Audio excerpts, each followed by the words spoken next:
राधे राधे दोस्तों, अनंत भक्ति चैनल पे आपका हार्दिक स्वागत है। आज मैं आपको वो पूजा बताती हूँ जो कि बहुत ही आसान तरीके से हम कर सकते हैं, क्योंकि कामकाज में या ऑफिस जाने वाले लोग जो होते हैं वो ज़्यादा विस्तार से पूजा नहीं कर सकते हैं, और जो रोज़मर्रा में पूजा की जाती है आसान विधि से, वो सरल तरीका मैं आपको बता देती हूँ। तो सबसे पहले हमको क्या करना है, अपने मंदिर को साफ़ कर लेना है।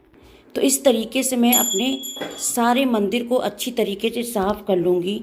सारा सामान वगैरह जो कुछ भी है हटा कर हम साफ़ कर लेंगे, क्योंकि रोज़ तो साफ़ नहीं हो पाता है। सामने सामने जितना साफ़ हो जाता है उतना हम कर लेते हैं। भगवान को तो रोज़ स्नान नहीं हो पाता है, लेकिन हाँ, जब भी स्नान कराते हैं तो हम इसी तरीके से अपना कर लेते हैं। राधे माधव को, माता रानी को, भोलेनाथ को, नारायण लक्ष्मी को, इनको हम हफ्ते में 2 या 3 बार स्नान वगैरह करा लेते हैं, वरना गंगा जल से इनका हम हल्का सा फूलों से स्नान कर देते हैं। तो यहाँ पे हमने अपने आगे का जितना भी सब कुछ साफ कर लिया है।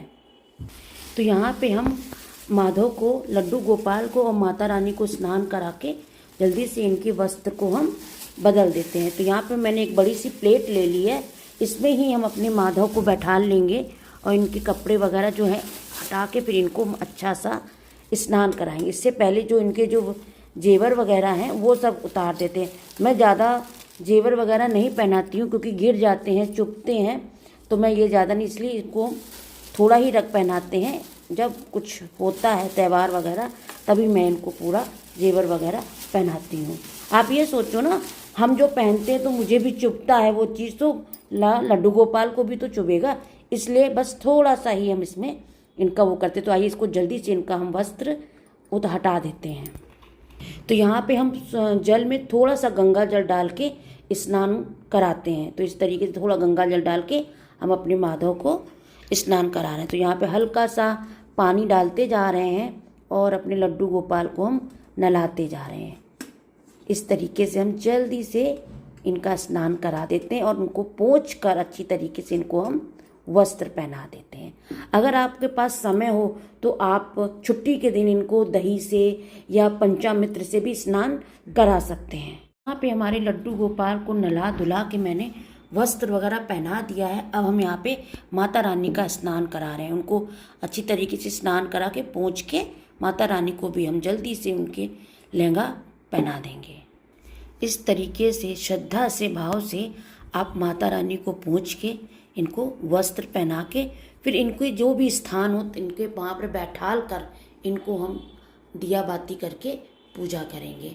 तो इसी तरीके से ही बहुत साधारण विधि से ही मैं रोज़ पूजा करती हूँ। जब मेरे पास समय होता है तो थोड़ा सा और विधि से या विधान से जो भी होता है, जो मुझे आता है उस तरीके से मैं पूजा कर लेती हूँ। देखिए, श्रद्धा होनी चाहिए। कोई ज़रूरी नहीं है कि 4 घंटा आप बैठे मंदिर में या सामने तो ही आपकी पूजा मानी जाए, ऐसा नहीं है। आपकी श्रद्धा के ऊपर है। आप बस मन आपका अच्छा हो, बस आप 5 मिनट ही पूजा कीजिए, सब कुछ अच्छा होता है। तो इस तरीके से हमने माता रानी को पोंछ के अब इनको हम जल्दी से वस्त्र पहना देते हैं। मेरे भगवान जो हैं उनको मैं गंगा जल से बस फूलों से उनको स्नान वगैरह करवा देती हूँ। जैसे विष्णु, नारायण, बजरंगबली बाबा, साईं बाबा, इन सब का हम फूलों से ही स्नान करा देते हैं। इस तरीके से यहाँ मैंने माता जी को भी विराजमान कर दिया और हमारे लड्डू गोपाल भी विराजमान हो गए। यहाँ गणेश भगवान और लक्ष्मी माता को भी हमने स्नान करा दिया है। ये हो गई। इसके बाद हम यहाँ पे माताओं को और अपने भगवानों को फूल अर्पण करेंगे। अब हम यहाँ पे धीरे धीरे सभी भगवानों को फूल अर्पित करेंगे। माता लक्ष्मी को लाल फूल बहुत पसंद है, तो गुलाब का फूल चढ़ा दिया है, और माता रानी पे भी हमने गुलाब के, गेंदे के फूल चढ़ाए। इसी तरीके से हम सभी देवताओं पे फूल अर्पित कर देंगे। यहाँ पे हम माता रानी को सिंदूर लगाएंगे। सभी जितनी भी माताएं हैं सभी माताओं पे हम सिंदूर लगाएंगे, और यहाँ पे सभी देवताओं पे हम चंदन का सभी देवताओं पे हम चंदन का टीका लगाएंगे। क्योंकि ये मेरे जो पति देव है ना, कुछ ज़्यादा ही जल्दी पूजा करते थे, ये भूल ही जाते कि इन्हें क्या करना है। तो मैं खड़ी हूँ ना इनको याद दिलाने के लिए। तो ठीक है, अब सभी देवताओं पे हम चंदन का तिलक लगाएंगे। यहाँ पे माता रानी के ऊपर हम इत्र लगा देते हैं, उनके कपड़ों में, सभी देवताओं पे हम इत्र लगा देते हैं। यहाँ पे मैंने फल जल सब कुछ भोग के रूप में चढ़ा दिया है, जल भी रख दिया है और थोड़ा सा मिश्री रख दी है, फल रख दी, जो भी आपके पास हो आप भोग के रूप में रख दीजिए। भगवान के जो बर्तन है ना, जो भी, वो मैं रात में ही धुल के रख देती हूँ, जिससे कि सवेरे मुझे जल्दी होती है तो ज़्यादा दिक्कत ना हो। बर्तन वगैरह, कलश और दिया वगैरह धुला हुआ होता है तो पूजा वगैरह जल्दी हो जाती है। तो यहाँ पे हम जल्दी से दिया लगाते हैं। अब इस तरीके से मैंने दिया और धूप बत्ती दोनों जला दिए और अब इस तरीके से हम हाथ जोड़ के भगवान से प्रार्थना करेंगे और जो भी आपको आरती आती हो वो आरती आप भगवान के सामने गा लीजिए, गुनगुना लीजिए, जो भी आपको आती हो।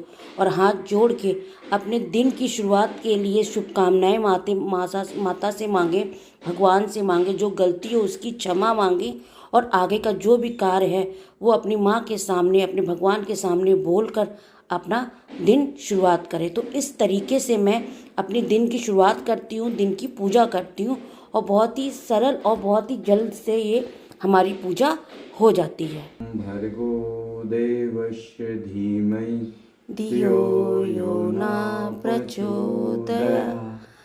ओम भूर्भुवस्वः तत्सवितुर्वरेण्यं भर्गो देवस्य धीमहि धियो यो न प्रचोदयात्। बस इसी छोटे से मंत्र के उच्चारण से हमारी पूजा हो जाती है, क्योंकि ज़्यादा पूजा का ज्ञान मुझे भी नहीं है। जो ज्ञान है वो मैंने आपके सामने आपको बता दिया है। तो इस पूजा आपको कैसी लगी, रोज़मर्रा की पूजा, आप कमेंट बॉक्स में ज़रूर बताइएगा। और कैसा लगा आपको मेरी पूजा ये भी ज़रूर बताइएगा। और मेरे चैनल को लाइक सब्सक्राइब ज़रूर कर लीजिएगा। अगर पसंद आए तो लाइक कर लीजिएगा और अपने दोस्तों के पास इसको शेयर भी कर दीजिएगा। तो आज की ये वीडियो यहीं पे मैं समाप्त करती हूँ। राधे राधे।